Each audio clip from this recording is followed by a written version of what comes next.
Bu akşam karanlık saçan şam ışığında gözlerin nur saçır sanki karşımda. Soyuktan gizlenen ruhum isinir, bir kıvılcıma həsrət olanda çıkıp geldin sen.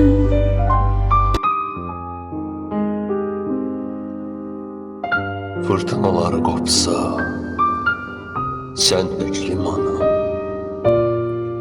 çılğın dalğalardan qurtaran canı. Qaranlıq ruhumu, şamın işığı, sənsən bu ömrümün saf yaraşığı. Sensizlik ruhumu sıxanda, darıxanda, könlüm bir liman axtaranda,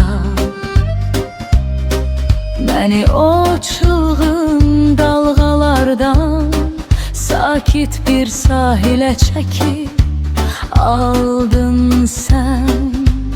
Sen ve ben birlikte el ele verip yelken açaq en ışıqlı üfüqlərə.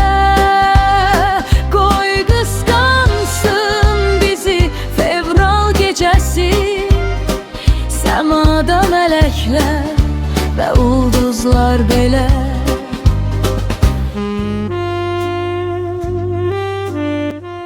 Qəlbimin evində sən varsan təkcə, sevginlə ruhumda açılır çiçək.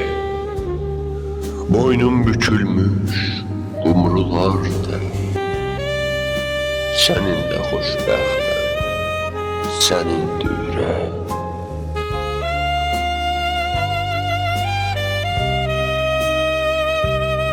Gel bir bestemiz olsun ruhumuza dolan, bizim ölmez sevgi hikayemizden danışan.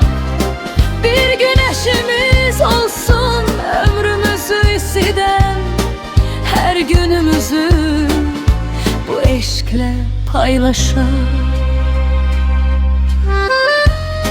Eşkini təzələ, ey gülüzlü yar, səninlə bu dünyadan hər yer mənə dar.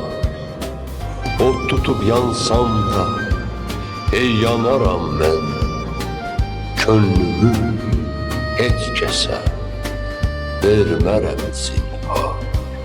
Seninle hayata yeniden göz açmış, sonsuz yuxudan eşkinle uyanmış kimiyem. Savrulaq qoşa yarpaq kimi küləklərdə, dünyanın bilinmeyen ucuna gedək mən sənliyəm. Yelken açaq en parlaq ümidlərə, bitmesin bu bahar, bu sevgi töhfəsi. 14 fevral bu müqəddəs tarixdə ucalır göylərə aşığın səsi. Sen ve ben birlikte bir ömür boyu, qoy qısqansın bizi səmada mələklər belə. Yaxşı ki varsan mənim limanım, yaxşı ki varsan mənim sevgi dastanım. Sevgililər günün qutlu olsun, səninlə mən bugün doğuldum sanki. Həyatım qəlbinə sevgi nəğməsi, səndə mən yaşadım, var oldum sanki.